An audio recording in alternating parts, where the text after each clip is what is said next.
দলগাঁৱত নিৰ্দিষ্ট যুৱকৰ মৃতদেহ।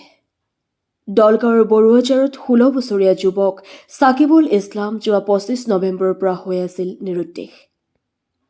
এই সন্দৰ্ভত কালি AIN লাইভত সবিস্তাৰে প্ৰকাশ পাইছিল এটা বাতৰি।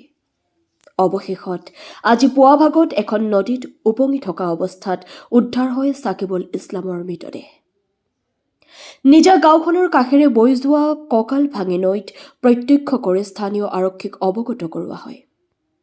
সাধাৰণ কৃষক মেচৰ আলীৰ পুত্ৰ ছাকিবুল মানসিকভাৱে বিকাৰগ্ৰস্ত হৈ আছিল।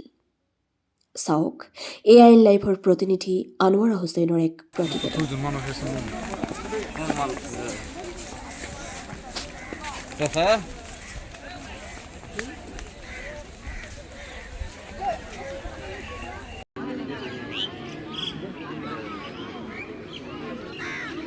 মানে যোৱা সোমবাৰত ছাকিবুল নামৰ ল'ৰাজন ঘৰৰ পৰা মানে সন্তানহীন হ'ল।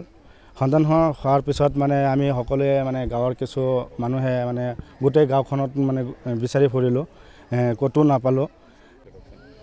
হয়, যোৱা সোমবাৰৰ পৰা ছাকিবুল নামৰ ল'ৰা এজন মেচাৰাইল ল'ৰা সন্তানশীল হৈ আছিল। মোৰে নিজৰে ভাইটি, তো বহুত বিচাৰিছোঁ, 2 দিন আমি বহুত বিচাৰিছোঁ, পোৱা নাই। আজি আমি ৰাতিপুৱা আমাৰ এই ঘৰৰ ওচৰত কঁকাল ভাঙি নদীত আমি পাইছোঁ।